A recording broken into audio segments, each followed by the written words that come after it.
नमस्कार, आप सभी का स्वागत है। मैं हूं पल्लवी। हर साल जून का महीना आपातकाल की याद दिलाता है।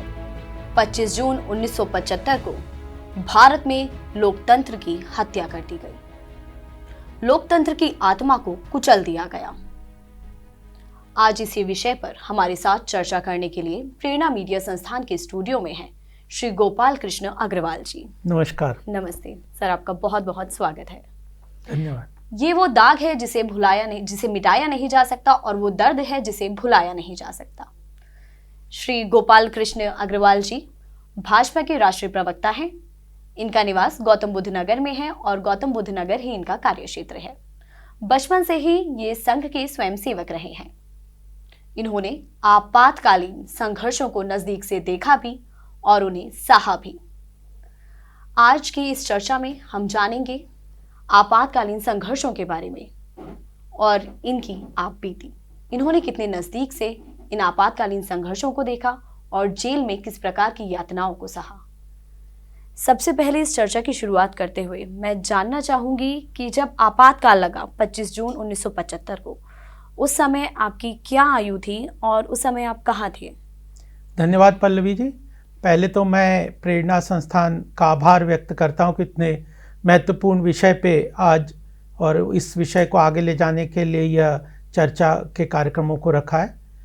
उस समय 1975 का वो भयावह दिन, काली रात की वो पीरियड को अगर हम याद करते हैं तो कई बार सिहरन होती है।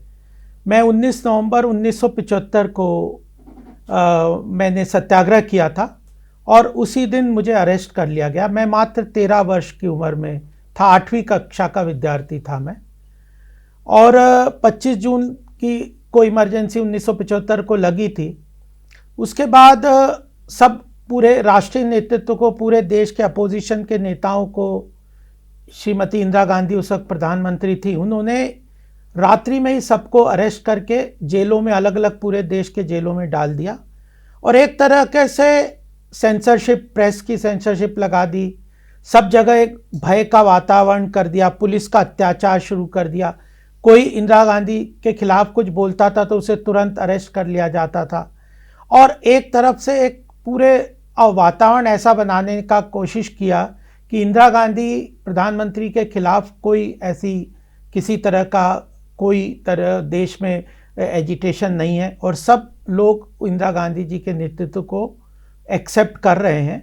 तब यह बात सामने आई कि इस जो इमरजेंसी का जो काला दौर है, जिसमें प्रजातांत्रिक मूल्यों को पूरी तरह से ख़त्म कर दिया है, प्रेस सेंसरशिप लगा दिया है, फंडामेंटल राइट्स को, जो आधारभूत हमारा संविधान जो हमारे को फंडामेंटल राइट्स के रूप में जो देते हैं, फ्रीडम ऑफ एक्सप्रेशन है, स्वतंत्रता, अभिव्यक्ति की स्वतंत्रता की जो आज़ादी है, ऐसे फंडामेंटल राइट्स को भी उन्होंने वायलेट करते हुए बिना किसी वारंट के, बिना किसी चार्जशीट के लाखों लोगों को जेल में डालने का वो काम कुकृत्य किया। और वो मात्र अपनी प्रधानमंत्रीशिप की जो कुर्सी है संसद की, जो कि इलाहाबाद हाई कोर्ट ने ये कह दिया था कि आपने गलत मीन्स से अपने संसद का चुनाव जीता, इसलिए आपको आपका संसद की सदस्यता रद्द की जाती, तो उसको हटाने के, उससे निकलने के लिए यह किया था। तो राष्ट्रीय स्वयंसेवक संघ ने एक व्यापक आंदोलन खड़ा करने का संघ से आपका परिचय कब हुआ? जैसे 13 वर्ष की आयु में आपने कहा कि आपको जेल में डाल दिया गया जब इंदिरा गांधी के विरुद्ध आपने आवाज उठाई। संघ से परिचय आपका इससे पहले हो चुका था?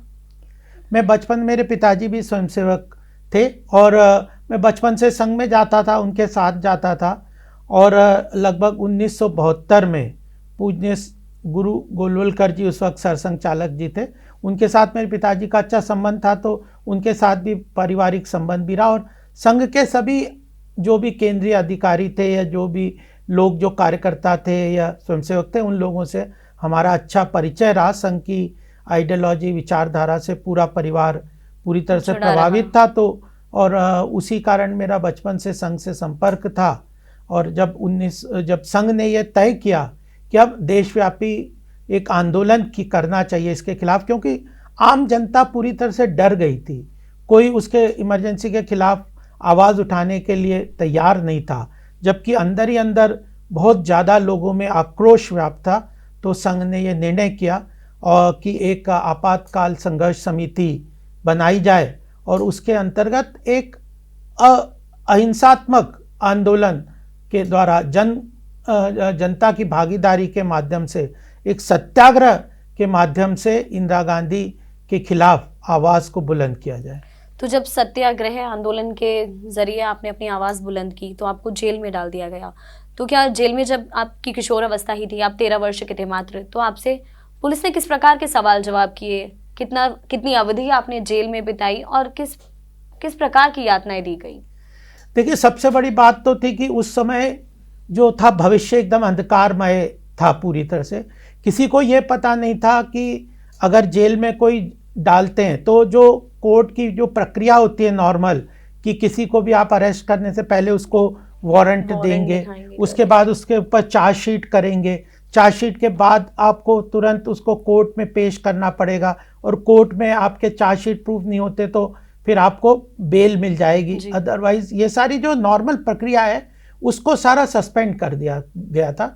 और डिफेंस ऑफ इंडिया रूल एक अलग से कानून लाया गया और मीसा, ये 2 कानून के अंतर्गत बिना किसी वारंट के, बिना किसी चार्जशीट के आप किसी को भी अरेस्ट करके उसको जेल में डाल देंगे। उसको किसी तरह से जो प्रावधान जो नॉर्मल प्रोसीजर होते हैं कोर्ट के वह लागू नहीं थे। तो एक तरीके से अंधकारमय पूरा ये था कि भविष्य कैसा होगा उसके बारे में जानकारी नहीं थी। जब सत्याग्रह किया तो सत्याग्रहियों के साथ सरकार और पुलिस किस तरह का बर्ताव करेगी इसके बारे में भी जानकारी नहीं थी। तो जब हमने 19 नवंबर 1975 को श्रीमती इंदिरा गांधी जी का जन्मदिन का दिन था और उन्होंने एक ऐसा पूरा वातावरण बनाने के लिए कि पूरा भारत में सब लोग इमरजेंसी से खुश हैं, हाँ। सब तरीके से लोगों का संपन्नता हो रही है, खुशी सब जगह है, कोई इमरजेंसी के खिलाफ कोई बोल नहीं रहा और इंदिरा गांधी जी का जो सत्ता है वो सुरक्षित है।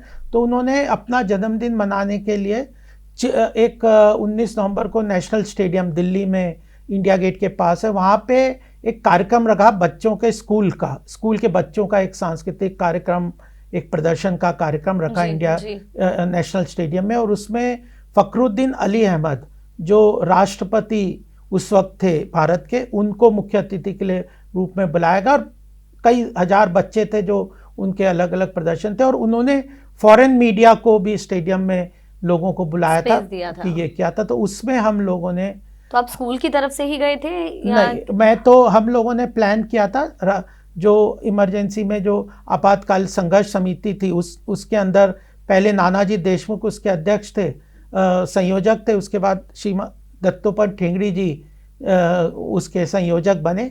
तो यह तय किया गया कि सत्याग्रह, देशव्यापी सत्याग्रह किया जाए।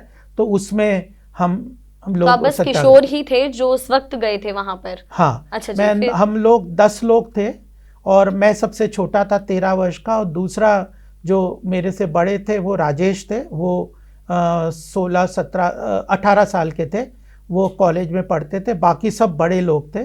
तो हम लोगों ने, हमें ये कहा कि कुछ पर्चे दिए गए थे, जो पर्चे में जो इमरजेंसी के खिलाफ ये नारा लिखा गया था कि मेरी गद्दी मेरे चर्चे, मेरे भाषण फोटो चर्चे, 20 सूत्री के गुण गाना, नहीं तो सीधे अंदर जाना।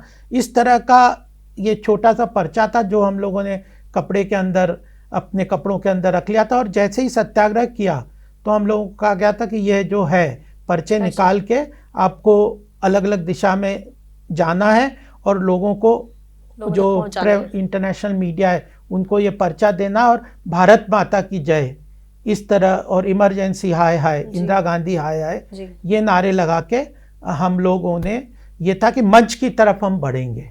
तो इस तरह का प्रक्रिया थी। लेकिन जैसे ही ये प्रक्रिया शुरू हुई तो पुलिस का काफ़ी बंदोबस्त था, उनको भी थोड़ा सा भनक थी कि कुछ लोग यहाँ पे डिस्टर्ब है, यानी सत्याग्रह के रूप में कर सकते हैं, तो वो भी तैयार थे। लेकिन जब हम अलग अलग फैल गए थे, अलग अलग लोगों, तो जैसे शुरुआत तो कई जगह से, 7-8 जगह से इस तरह का प्रक्रिया शुरू हुई और हम लोग मंच की तरफ, जहाँ फखरुद्दीन अली अहमद साहब का जो राष्ट्रपति थे उन्होंने भाषण जैसे ही शुरू किया तो हम दौड़ के उनके स्टेज तक पहुँचने के लिए दौड़े थे और पर्चे इधर उधर भाग रहे थे, तो पुलिस ने फिर उसी हमें वक्त पकड़ा। आपको गिरफ्तार कर लिया? हाँ, हम सत्याग्रह करके गए थे, पूरी तरह से विचार करके गए थे, और उसके बाद तिलक मार्ग थाना जी जी यहाँ जी। पे है, वहां पे हम 8 लोगों को ले गए। 10 लोग थे, 2 नहीं कर पाए लास्ट में, तो 8 लोगों को हमें थाने में ले गए।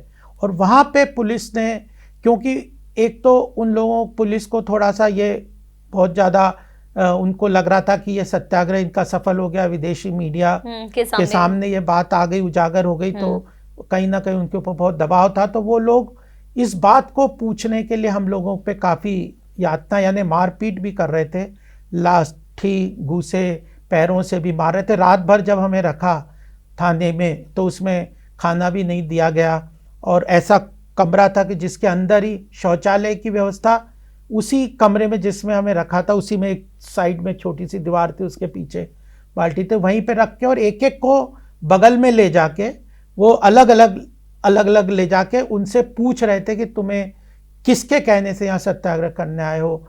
यातना अलग अलग तरीके से दबाव डाल के, प्रेशर डाल के कि तुम्हारे ऊपर तुम्हारे ज़िंदगी खराब हो जाएगी, इस तरह की कई साइकोलॉजिकल और फिजिकल यातनाओं दे के हमें पूछने का प्रयास किया कि किन लोगों ने तुम्हारे को ये पर्चे दिए, कैसे ये प्लान किया, आगे क्या प्लान है, इस तरह की बातें यातना और डर के द्वारा उन्होंने प्रयास किया। उसके बाद अगले दिन जब 25-24 घंटे हो गए तो हमें मजिस्ट्रेट के पास ले गए। और क्योंकि हमें भी नहीं पता था उस वक्त, हमने सोचा था कि हम सबको तिहाड़ जेल में ले जाएंगे, लेकिन क्योंकि मैं 18 साल से कम था तो बाकी 7 लोगों को तो तिहाड़ जेल में ले गए, मुझे चिल्ड्रन जेल में अलग ले गए, तो मैं अकेला हो गया। तो अब आपके साथी भी आपके साथ नहीं हाँ, थे, वो आप भी अकेले नहीं थे रहे, वहां? थाने में ले गए, और मतलब वहाँ पे कैदियों के साथ जो वहाँ पे सब कैदी थे उन्हीं के बीच में रखा, उन्हीं के बीच में उन्हीं के कपड़े पहनने को दे दिए, उन्हीं के साथ काम करने को भी करता था, जैसे कपड़े धोने, बर्तन मांजने, खाना बनाना। ये कितनी अवधि थी, कितने समय आप उस जेल में थे? मैं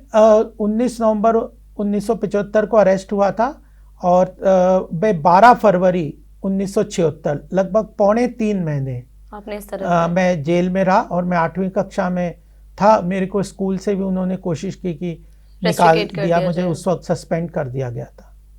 इस वक्त फिर आपके माता पिता की क्या स्थिति थी? उन्हें किसने इन्फॉर्म किया, या वो लोग कहाँ थे इस समय? इस 3 महीने में उन्होंने उनकी क्या स्थिति थी? देखिए, जैसे मैंने कहा कि हमारा पूरी तरह संघ का परिवार था, तो मेरे माँ बाप को पता था कि मैं सत्याग्रह करके जा रहा हूँ। और उसके बाद 25 दिसंबर को मेरी माताजी, जो हम परिवार में 3 ही लोग हैं, मैं अकेला बेटा था, भाई बहन मेरा कोई नहीं था, हम 3 लोग ही थे। और लेडी हार्डिंग में मेरे पिताजी प्रोफेसर थे, पढ़ाते थे लेडी हार्डिंग मेडिकल कॉलेज में। तो 25 दिसंबर 1975 को लगभग 1-1.25 महीने के बाद मेरी माताजी ने भी सत्याग्रह का सदर में महिलाओं के एक जत्थे के साथ अच्छा जी सत्याग्रह किया। तो 25 दिसंबर 1975 को उन्हें भी अरेस्ट कर लिया गया सत्याग्रह के कारण, और उन्हें तिहाड़ जेल में रखा गया। और उसके बाद मेरे पिताजी को भी, मतलब वो एक दिन उनको भी लगभग दिसंबर के मास में 2-4 दिन का डेट एकदम मैं नहीं मालूम, क्योंकि मैं उन्हें भी अरेस्ट कर लिया गया।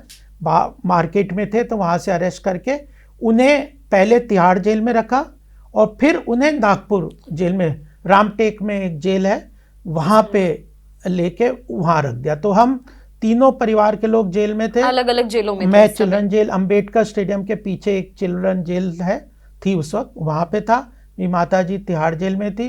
कुछ दिन मेरे पिताजी तिहाड़ जेल में रहे, और उसके बाद उनको शिफ्ट करके नागपुर में रामटेक जगह है वहाँ के जेल में रखा। और वो लेडी हार्डिंग में गवर्नमेंट जॉब में थे, प्रोफेसर थे, तो उनको भी सस्पेंड कर दिया। तो उस 3 महीने में क्या आपको पता चला कि आपके माता पिता भी अब जेल में हैं, या आपको कोई समाचार नहीं था अपने माता पिता का? नहीं, पता तो चल गया था, क्योंकि कुछ लोग हमारे जो रिलेटिव थे और संघ के कार्यकर्ता थे। क्योंकि देखिए, यह जो आपातकाल संघर्ष की गाथा है, ये बड़ी जटिल संघर्ष की गाथा है। जिन लोगों ने जेल में संघर्ष किया, बाहर के लोग भी उतना ही संघर्ष कर रहे थे, क्योंकि एक पूरा इकोसिस्टम या सपोर्टिव सिस्टम था।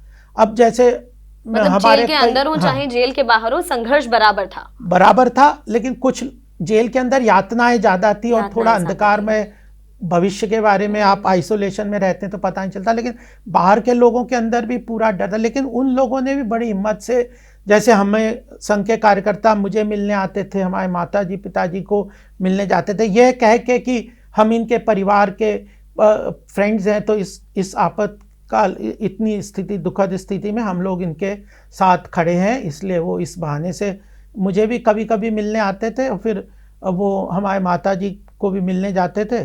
तो वो लोग भी पूरी तरह से किसी न किसी तरह इन्वॉल्व थे। उस वक्त तो संघर्ष तो इस बड़ा दुखद विकट था। स्थिति के लिए, इस आपातकाल के लिए आप किसे जिम्मेदार मानते हैं? देखिए, सबसे बड़ी बात है कि इसका जेनेसिस कैसे हुआ इमरजेंसी का। इलाहाबाद इंदिरा गांधी जी ने अपने इलेक्शन में इलाहाबाद से वो रायबरेली से लड़ी थी, और उन्होंने अपने इलेक्शन में सरकारी मशीनरी का गलत ढंग से प्रयोग किया, और राजनारायण जी ने उसके खिलाफ केस किया कि इन्होंने सरकारी मशीनरी का दुरुपयोग किया इलेक्शन के लिए। और जो इलाहाबाद हाई कोर्ट ने उसके ये बात मानी कि इन्होंने दुरुपयोग किया है, और इनका रेप्रिमांड कर दिया कि इनका इलेक्शन निरस्त कर दिया। और इसका इलेक्शन जब निरस्त हो गया, कि उनका जो सांसद का जो इलेक्शन है वो निरस्त हो गया, तो उनकी जो उस वक्त जो प्रधानमंत्री की जो कुर्सी थी वो भी जा सकती थी जी। तो उसको बचाने के लिए जैसे ही निरस्त होता तो उन्हें प्रधानमंत्री पद से इस्तीफा देना पड़ता, और वह छुट्टियों का पीरियड था उस वक्त, रिसेस जो समर वेकेशन होती है वो चल रही थी, तो वो सुप्रीम कोर्ट में भी तुरंत नहीं जा सकती थी। तो उन्हें तुरंत अपने पद से इस्तीफा देना पड़ता, नहीं देती तो उनको निकाल दिया जाता, और फिर वो प्रधानमंत्री भी नहीं रह सकती थी।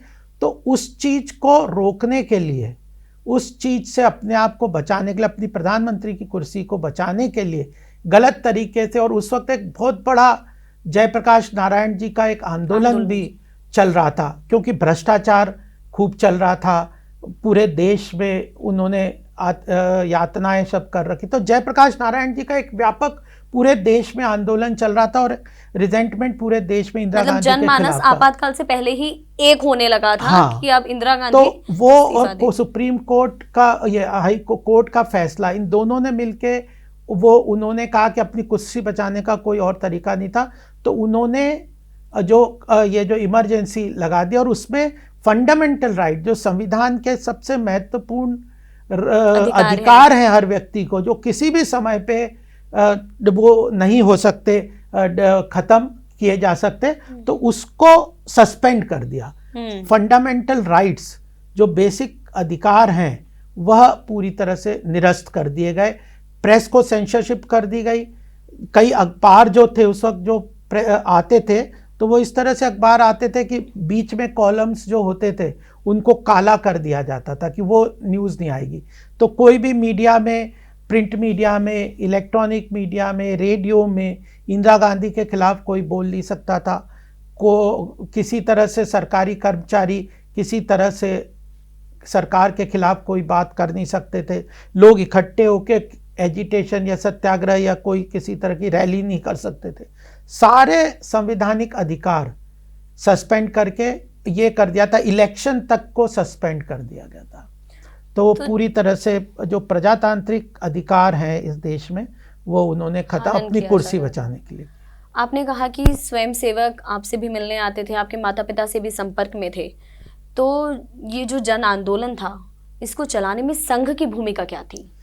देखिए, जब 25 जून को पहली बार इमरजेंसी लगी, अचानक इमरजेंसी डिक्लेयर हुई, कोई को उम्मीद नहीं थी, पहली बार ही इमरजेंसी इस देश में डिक्लेयर हुई। कोई ऐसा सोचता नहीं था कि प्रजातांत्रिक मूल्य हमारे देश में इतने मजबूत हैं, इलेक्शंस होते हैं, सब लोग सत्ता, अपोजिशन है, इतना सब है, हमारा इंडिपेंडेंट जुडिशरी है, हमारा पार्लियामेंट, संसदीय सिस्टम है, मीडिया है। तो एक तरीके से उन्होंने उसी दिन रात को, उस काले रात को 25 जून के, जितने भी अपोजिशन के लीडर थे, प्रमुख लीडर थे, जैसे जो अटल बिहारी वाजपेयी जी थे, अडवाणी जी थे, इवन जो अपोजिशन के भी लीडर थे, जयप्रकाश नारायण जी जैसे लोगों को भी, इन सबको उन्होंने रात में ही सारे हजारों के नेतृत्व को, पॉलिटिकल लीडर्स को, मोहन धारिया जी थे समाजवादी पार्टी के, ये सबको अरेस्ट करके अलग अलग जेलों में डाल दिया। और जब ये जेल में चले गए तो नेतृत्वहीन हो गया पूरा देश, समाज, सही समाज बात है। ये हो गया, पॉलिटिकल लीडरशिप जी। कहाँ चली गई, उसका किससे कोई कनेक्ट हो गया और डर का माहौल हो गया। तो सब लोग सोचने लगे कि अब इस देश में कोई इमरजेंसी उम्मीद के नहीं खिलाफ बची थी। आवाज उठाने के लिए कोई लीडरशिप नहीं है और कोई व्यक्ति नहीं है। तो संघ ने यह निश्चय किया कि क्योंकि प्रजातांत्रिक मूल्य इस भारत की विकास के लिए, इस देश के लिए बहुत महत्वपूर्ण है, और अगर इसमें हम एक देशव्यापी सत्याग्रह के रूप में अहिंसात्मक तरीके से एक आंदोलन खड़ा करेंगे, तो संघ के स्वयंसेवकों ने आगे आके इस आंदोलन को खड़ा करने का प्रयास किया और उस विकट परिस्थिति में बहुत बड़ा संघर्ष सत्याग्रह के रूप में किया, जेल भरो आंदोलन के रूप में यह काम किया गया। और उसमें एक आपातकाल संघर्ष समिति का गठन किया गया, जिसमें यह रखा था कि अपोजिशन के भी सब लोग रहेंगे, लेकिन अपोजिशन का लीडर कोई नहीं था। तो पूरा देशव्यापी जो आंदोलन था वह संघ के स्वयंसेवकों ने खड़ा किया। जेल भी वो गए, रात को लोगों के घर पर्चे भी बांटते थे, साइक्लोस्टाइलिंग मशीन के साथ, जो इमरजेंसी के खिलाफ जो किसको जेल में दिया, किस तरह की यातनाएं दी, किस तरह से अत्याचार किए जा रहे हैं, किस तरह प्रेस की सेंसरशिप की जा रही है, किस तरह संवैधानिक अधिकारों को ख़त्म किया जा रहा है, किस तरह दबाव की राजनीति से जो जुडिशरी है उसको दबाव दिया जा रहा है। तो यह इस तरह के इस सारी बातों को साइक्लोस्टाइल के माध्यम से सरकार के वो लोग जनता तक पहुंचाते थे। तो ये पूरा काम राष्ट्रीय स्वयंसेवक संघ के स्वयंसेवकों ने पूरे देश में किया, और वही लोग हजारों की संख्या में जेल भी गए। क्या कुछ और भी मोर्चे थे जिन पे संघ के स्वयंसेवक काम कर रहे थे? जैसे कहते हैं कि भूमिगत आंदोलन चलाए जा रहे थे, नाम बदले जा रहे थे, क्योंकि देख जिसके बारे में भी पता चलता था कि ये इस आंदोलन में सक्रिय भूमिका निभा रहा है, उसको तुरंत जेल में डाल दिया जाता था। तो जो संघ के स्वयंसेवक थे जो इस आंदोलन को, जैसे एकनाथ राणाडे जी उस वक्त बहुत बड़ा आंदोलन का नेतृत्व कर रहे थे सत्याग्रह को, तो ये लोग या दत्तोपंत ठेंगड़ी जी या नानाजी देशमुख, ये बहुत सारे जो संघ के माधवराव जी मुले, बापूराव जी मोघे, ये लोगों ने जो देशव्यापी आंदोलन खड़ा कर रखा था, कर रहे थे, लीडरशिप दे रहे थे, ये लोग भूमिगत तरीके से काम कर रहे थे। कोई अपना नाम बदल के रख रहा था, कोई किसी तरह, ताकि पकड़ में ना आए, ताकि आंदोलन के अंदर शक्ति प्रदान करते रहें, डायरेक्शन करते रहें, चलाते रहें। और उसके बाद जो आंदोलन के बाद जैसे DIR लग गया, मीसा लग गया, उनके परिवारों का ख्याल रखना है, किसी का कमाने वाला पिताजी जेल में चले गए तो उनके बच्चे और छोटे बच्चे और पत्नी हैं, तो उनके घर का कैसे चलन होगा, फिर किसी की पढ़ाई कैसे, स्कूल से निकाल दिया गया तो स्कूल की पढ़ाई कैसे होगी, कोर्ट केसेस जैसे चल रहे हैं, किसी को आगे जाके जब 3-4 महीने हो गए तो जैसे बेल करने की बात थी, तो उसके बाद कोर्ट केसेस थे, वकीलों का अरेंजमेंट करना है, तो आर्थिक तरीके से पूरे आंदोलन को चलाना, लीगल सिस्टम्स के अंदर उसको स्ट्रेंथन करना, परिवार के लोगों को, परिवार के बाहर रहने वाले परिवार के बच्चों को की पढ़ाई ठीक हो, परिवार में महिला बच्चे तो उनकी सारी व्यवस्था हो जाए। इस संघर्ष को भी छुपाने का, दबाने का प्रयास पूरी तरह, क्योंकि press media, electronic print media में तो कुछ आ नहीं सकता था। तो जो साइक्लोस्टाइल करके अपने लोकल मीडियम्स हैं उनके थ्रू लोगों के घर तक पहुंचाने का काम ये पूरा किया। और इसी के कारण संघ काम कर रहा था। एक हो गया कि आंदोलन में भी भूमिका निभाना, और पीछे जो परिवार है, कोई भी सहयोग है, कानून से रिलेटेड कोर्ट कचहरी, परिवारों को, उनके बच्चों को, जेल में बंद स्वयंसेवकों को, उस तरह का सपोर्ट भी संघ प्रोवाइड कर रहा था। और एक मॉरल बूस्टिंग भी चाहिए थी। देखिए, जब कोई 3-3 महीने, अब मैं 13 साल का था, जेल में हम चले गए, हमें पता ही नहीं था कि कब हम छूटेंगे जी, हमारी पढ़ाई का क्या होगा। अच्छा, मैं जेल में था, मेरी माँ तिहाड़ जेल में, वो कैसे होगी, उनसे तो बात नहीं, फ़ोन नहीं, कुछ नहीं। जी, जी, जी। उनकी क्या हालत है, मेरे को बहुत दिनों बाद पता चला कि मेरे पिताजी को नागपुर जेल में रखा है। तो अब वो कैसे होंगे, क्या उनके साथ व्यवहार हो रहा है, या मेरी माँ को पता नहीं था कि मेरे साथ क्या व्यवहार हो रहा है वहाँ पे, किस तरह से हम सारे मर्डरर्स, हम तो लोग जो थे उसमें मर्डर करने वाले, पिक पॉकेट, सब तरह के जो अपराधी हैं, सभी तरह के जघन्य अपराधी भी उसी जगह रहते थे। और ऐसे कमरे थे, जो हॉल्स थे, एक एक हॉल में 10-10, 15-15 लोगों को रख दिया जाता था। सर्दी का समय था, कंबल वही थे, 2-2, 3-3 वही बिछा लो, उसी में से 1-2 ओढ़ लो। अपने आप सवेरे नाश्ता बनाने के लिए सामूहिक किचन में रोटियां सेक के खा लो।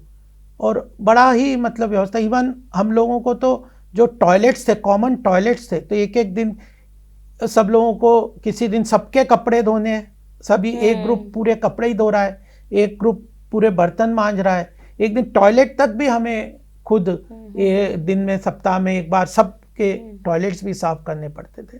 और इस तरह का था। हॉस्पिटल्स की कोई व्यवस्था नहीं थी, और गंदगी इतनी थी कि मतलब खटमल थे, मतलब बहुत खराब स्थिति। जैसे आपने बताया कि एक ही कमरे में एक दीवार 10-15 और वो टॉयलेट, और मतलब बहुत ही मतलब अनह्यूमन जिसको कहते हैं। आपको पता ही होगा कि हमारे देश में जो जेलों की किस तरह की व्यवस्था, और उसमें जो लोग आते हैं वो किस तरह के लोग आते हैं। अपराधी तो होते ही हैं, साथ में सभी तरह का कि हाइजीन, और उनका तो कई तरह की मतलब वो थी कि जैसे खटमल हो गए, खुजली की समस्या हो गई, बहुत तरह की समस्याएं। संघ जब दोनों तरह से काम कर रहा था, आंदोलन में भी काम कर रहा था और लोगों के परिवारों को सहयोग करना, इस तरह के कार्य भी कर रहा था, अंदर ही अंदर अपना नेटवर्क भी बनाना, सबको आंदोलन के लिए तैयार भी रखना और सबका मनोबल भी बढ़ा के रखना।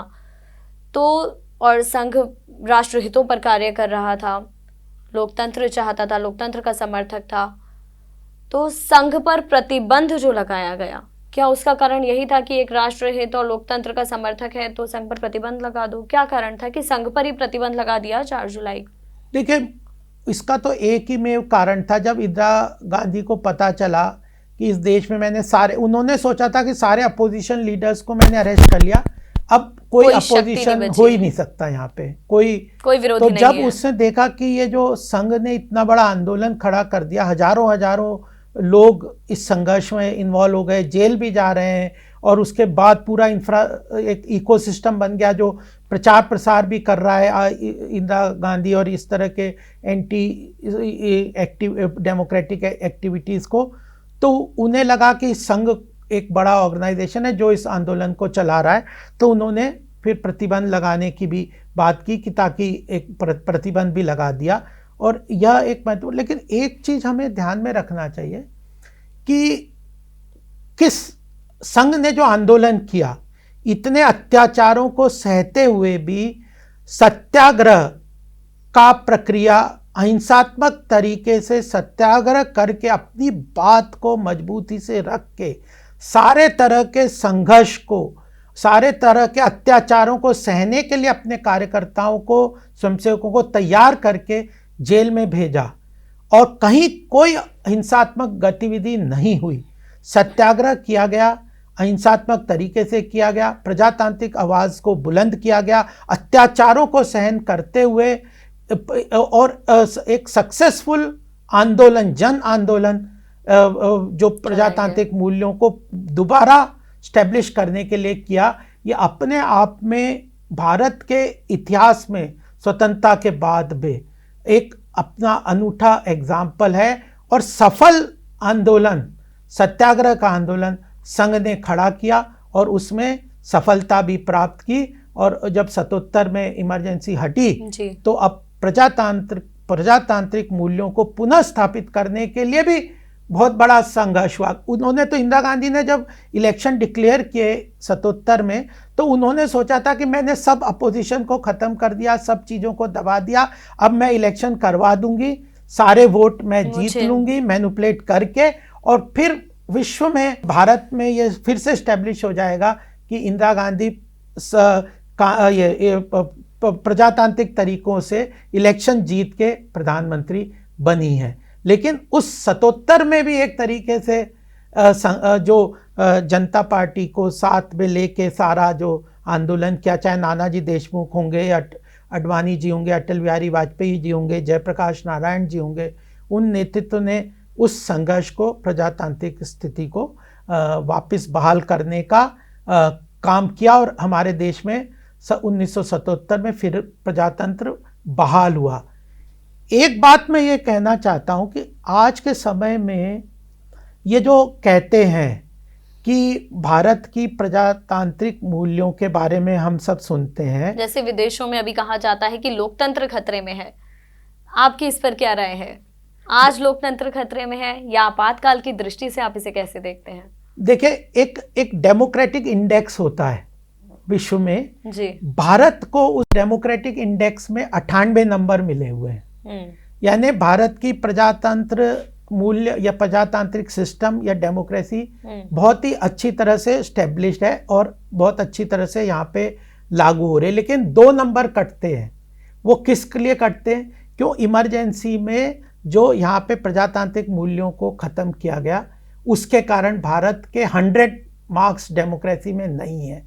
तो यह जो काला धब्बा है इमरजेंसी का, वो काला अध्याय हमारे इतिहास में, हमारे प्रजातंत्र के पोस्ट इंडिपेंडेंस के, उसको ख़त्म करने का, उस पर एक काला धब्बा लाने का ये इमरजेंसी का कार्यकाल है। और वह एक व्यक्ति की, एक प्रधानमंत्री इंदिरा गांधी की कुर्सी बचाने के लिए किया गया।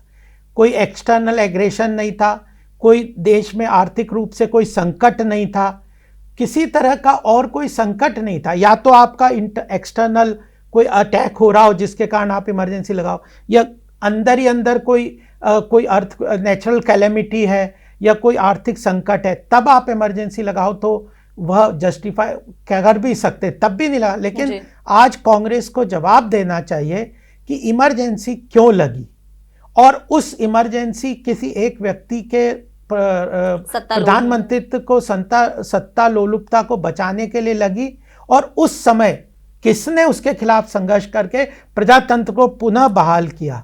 वह राष्ट्रीय स्वयंसेवक संघ और उस समय भारतीय जनसंघ थी, और जो मेनली जो थे उन लोगों ने प्रजातांत्रिक मूल्यों को पुनः इस देश में बहाल किया। आज जो हम देखते हैं, अभिव्यक्ति की आज़ादी को ले लो, मीडिया की स्वतंत्रता को ले लो, या जुडिशरी की इंडिपेंडेंस को ले लो, इलेक्शन कमीशन की मजबूती को देख लो, स्टेट्स में अलग अलग इलेक्शन होते हैं, कभी कोई पार्टी जीतती, कभी कोई, और हम लोग खुल के अपनी बात को कह सकते हैं। आज इस स्वतंत्रता को जो हम एक्सपीरियंस कर रहे हैं, उसमें संघर्ष में किसने उस संघर्ष को किया और किसने उस प्रजातांत्रिक मूल्यों को दबाने का प्रयास किया, यह बिल्कुल अगर कोई एनालिसिस करेगा तो उसके ध्यान में आएगा।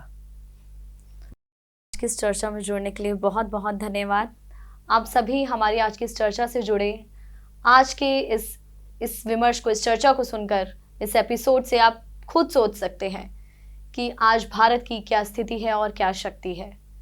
आपातकाल में किस तरह से लोकतंत्र की हत्या हुई, और आज भारत विश्व पटल पर सबको दिखाई दे रहा है। सब भारत की ओर बहुत उम्मीद से देख रहे हैं। इसी के साथ हम आज की चर्चा को पूर्ण करते हैं।